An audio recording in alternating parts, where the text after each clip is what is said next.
School wasn't born to free your mind. It was born to tame it. While you believed you were being educated, you were being formatted. Every past test, every rewarded behavior, every silenced question, everything was a training mechanism disguised as education. You don't question it because you were taught not to question. The institution that promised to open doors built invisible chains around you so naturalized that you call them opportunity. This video exposes the machinery behind this system that transforms curious children into obedient adults, incapable of thinking outside the boundaries that have been imposed on them since their first day of school. The truth is more disturbing than you imagine. The modern school structure is a mechanism of social control. It's not an accident. It's a precisely calculated engineering. When you enter a classroom, you are not entering a learning space.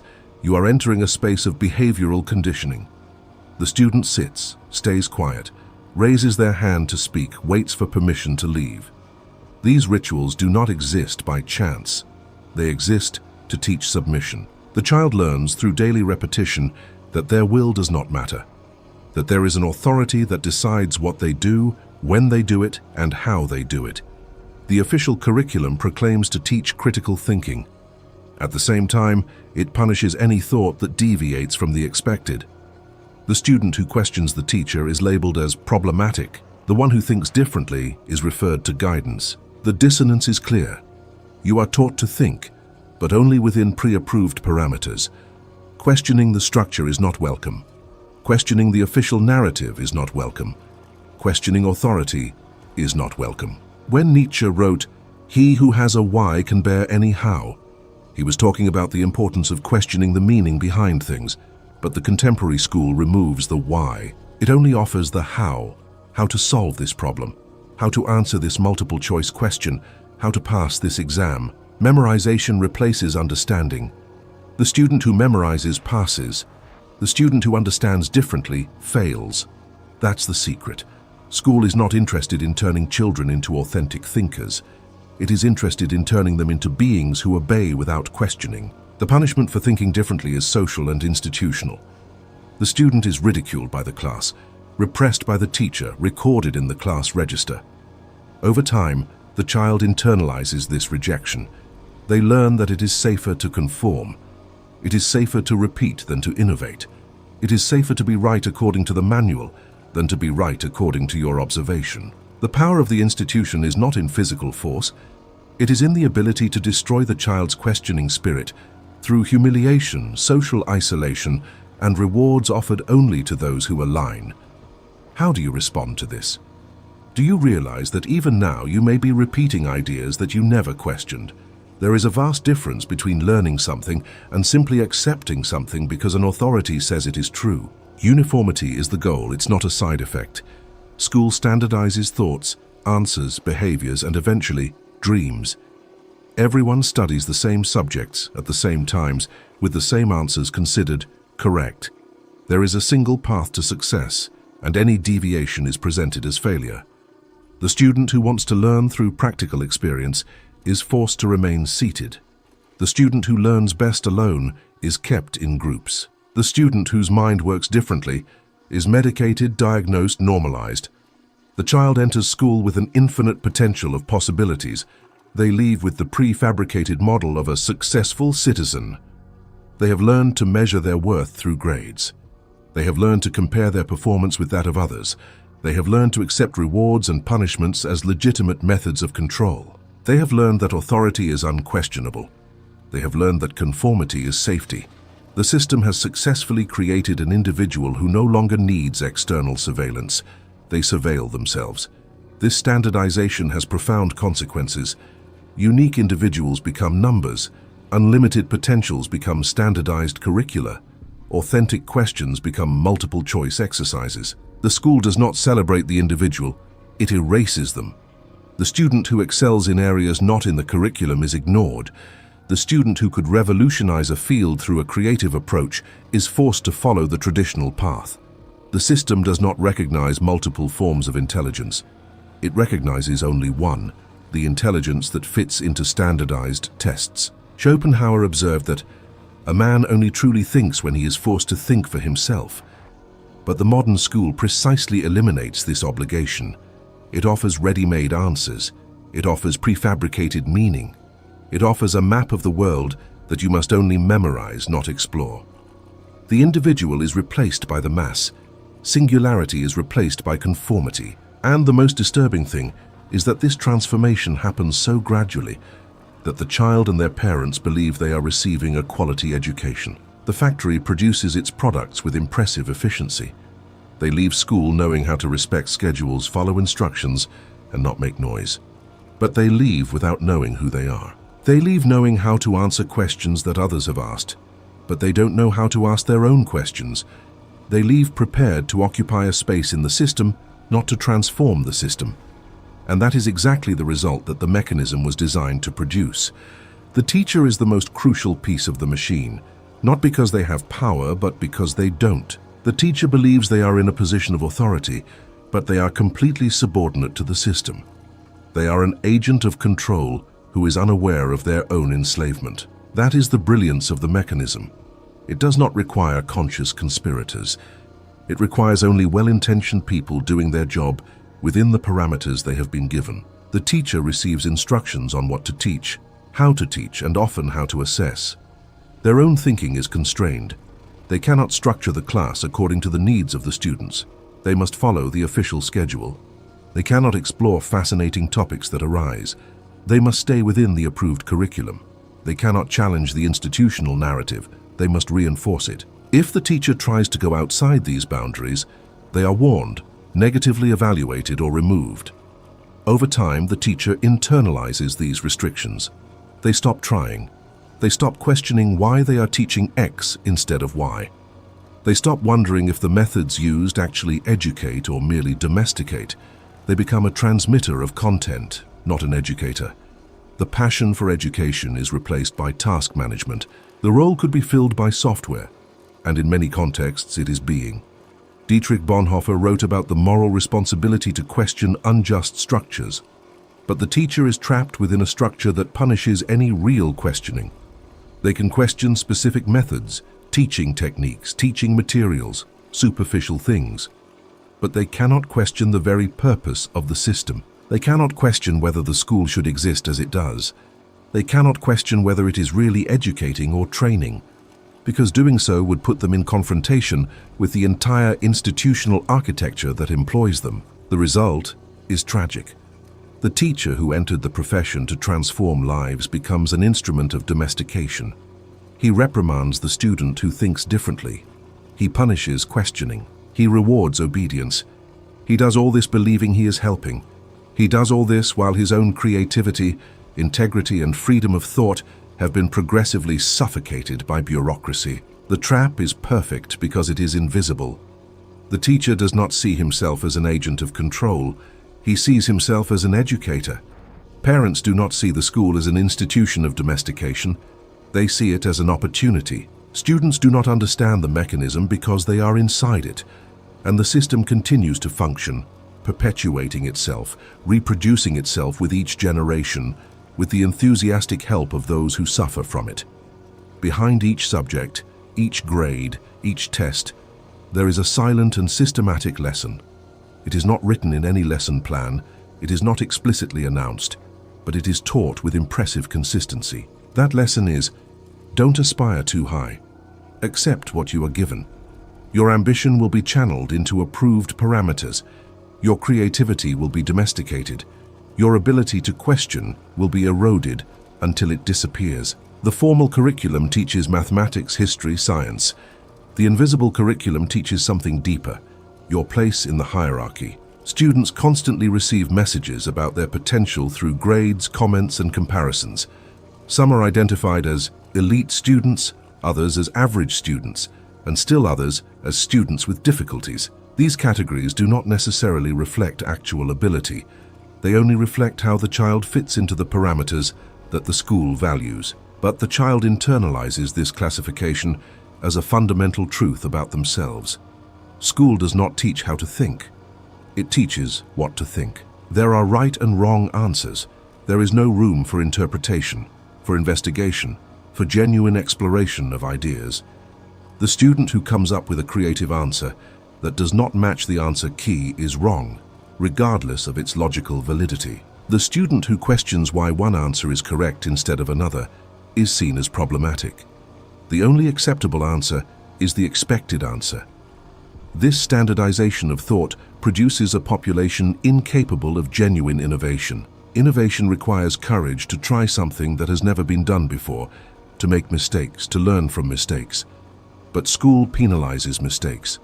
School rewards predictability. As a result, former students become adults who prefer to follow a known path, even if unsatisfactory, rather than explore unknown territories. This is training for mediocrity disguised as education. The invisible curriculum also teaches acceptance of hierarchy.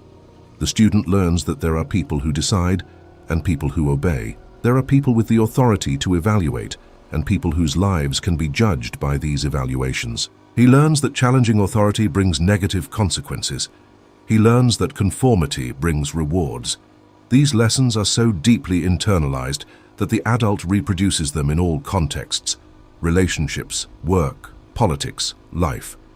Nietzsche warned of the danger of an education that trains slaves for the state instead of free men. Modern school is precisely that. It trains individuals who depend on external approval to validate their actions, who seek permission before acting, who measure their worth through external metrics, who never develop the ability to trust their own judgment, their own intuition, their own intelligence. The system is perverse in its logic. It creates exactly the problems it then seeks to solve. It creates disengaged students, then offers more tests to improve engagement. It creates students who memorize without understanding, then offers more classes to improve understanding. It creates students incapable of critical thinking, then offers more subjects on critical thinking. All this while the fundamental structure that causes these problems remains intact.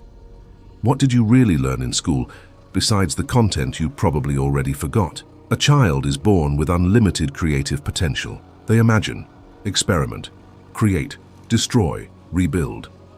Nothing is impossible in their mind. Nothing is too absurd to try. Nothing is forbidden to explore. And then they enter school. Slowly, gradually, this creativity is stifled. Not through direct punishment, that would be too obvious, but through a system of rewards and punishments that teaches what behavior is acceptable and what is not. The child who draws outside the lines is corrected. The child who responds with a creative answer that is not in the book is marked as wrong. The child who spends time on creative activities instead of studying is warned. The child who wants to do things differently is standardized. Over time, they learn. They learn that creativity is not rewarded. Conformity is. They learn that dreaming big is a luxury they cannot afford. They need to focus on passing the tests. They learn that originality is punished. Imitation is safe. This process is not fast, it is gradual. It is so gradual that the child does not realize what is happening. Simply one day they realize that they can no longer imagine freely, that something inside them has died, that they prefer to follow instructions than create their own instructions, that they feel safer copying than innovating. Conformism is the natural result of this training. The child has learned that difference brings social rejection, that uniqueness brings isolation, that conformity brings acceptance, security, rewards. They incorporate this lesson so deeply that they begin to conform not because they are forced, but because they want to. They become their own jailer. They police their own thoughts, reprimand their own creative impulses, punish their own uniqueness. The adult who leaves school is predictable. They aspire to the same things that everyone aspires to. They dream the same dreams that everyone dreams. They follow the same path that everyone follows. They are afraid of the same things that everyone is afraid of. They think the same things that everyone thinks. This is the result of the educational system working perfectly. A human being who has been molded to be part of a mass, not a unique individual. Genuine creativity is dangerous for any control system. A creative being questions. A creative being imagines alternatives. A creative being does not accept the limitations imposed on them. So the school cannot allow genuine creativity. It can allow domesticated creativity. The the creativity of doing a project on the theme that the teacher chose, in the way that the teacher approves, reaching the conclusions that the teacher expects. But creativity that goes outside these parameters, that is quickly stifled. Schopenhauer observed that man can do what he wills, but he cannot will what he wills. The school makes sure of that. It trains the child's will to want things that serve the objectives of the system, want to pass the tests, want to obey the rules, want to conform, want to follow the path that has been laid out for them. And when the child grows up, they remain wanting these things because they have completely internalized the control structures that shape them. The first step to liberation is awareness. You need to understand that what you believe to be education is to a large extent training. That those grades, diplomas and certificates are just proof that you have conformed to the parameters of a system. That your mind has been shaped to think in specific ways within specific limits. This understanding is not pleasant. It is disturbing, because it implies that much of what you believed about yourself may be based on conditioning, not reality. But disturbance is necessary. Disturbance is the first step to change. When you stop believing in the system, it loses its power over you. You begin to question the limitations you have internalized. You begin to explore territories you were taught not to explore. You begin to create from what you were taught to imitate. You begin to trust your own judgment instead of relying on external approval.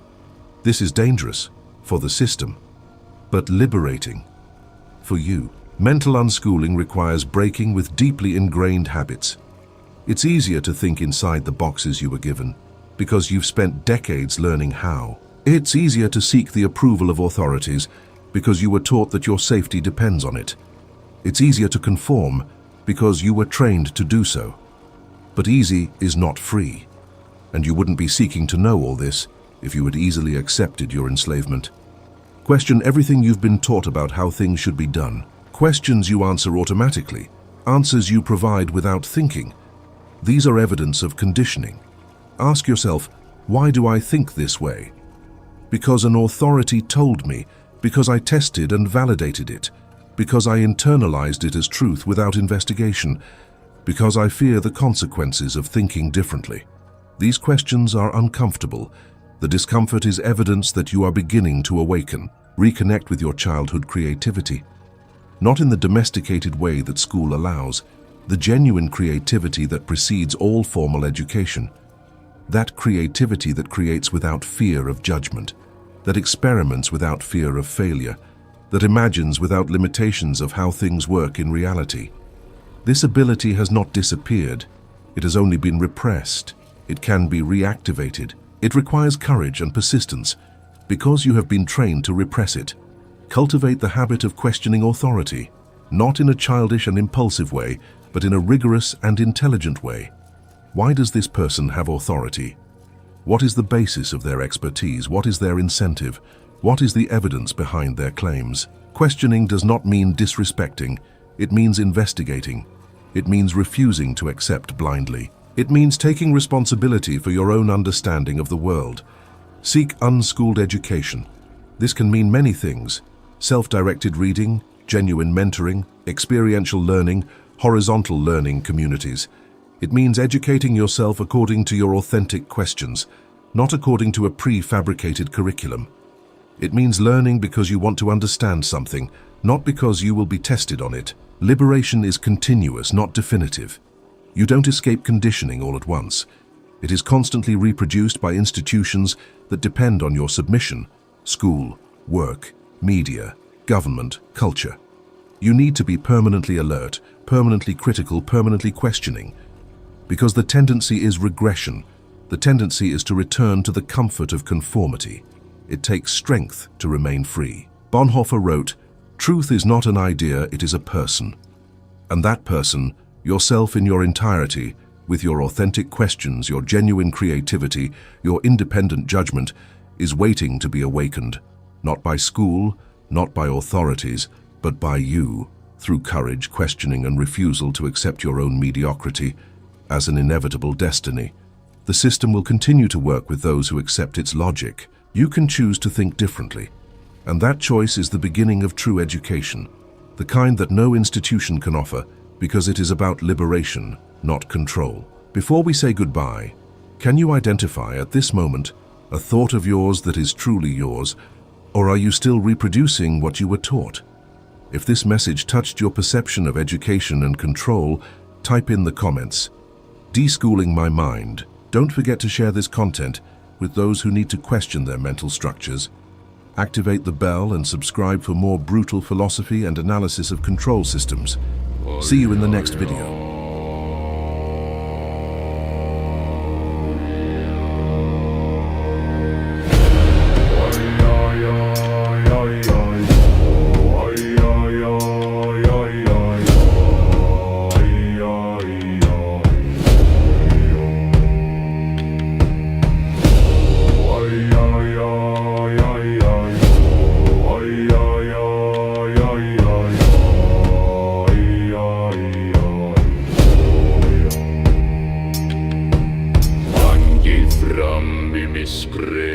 Brander och blå, stormen kallar i örden klåd.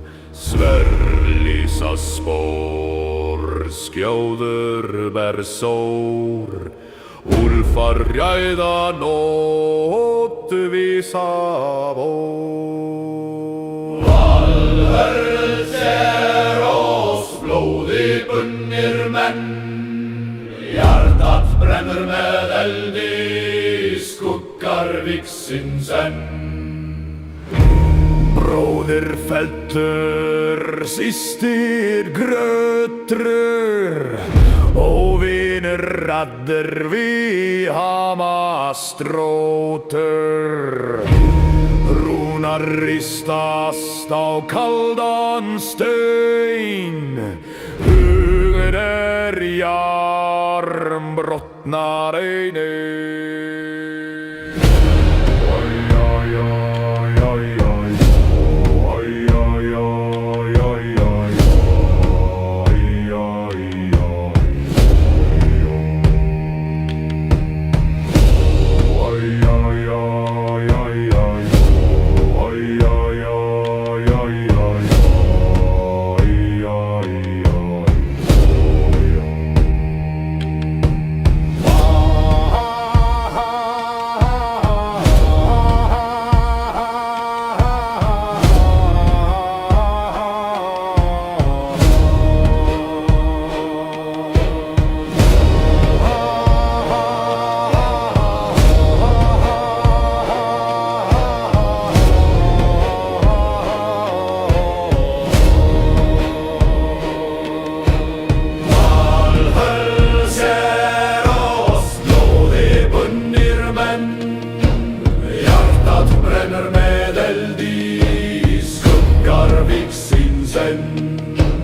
Valhöll ser oss då de feirir frid. Solen risa och nyan dag, vatten och heider i vid. Skugga i skugga i skugga, skugga i oj, oj, oj, oj, oj, oj, oj, oj, oj.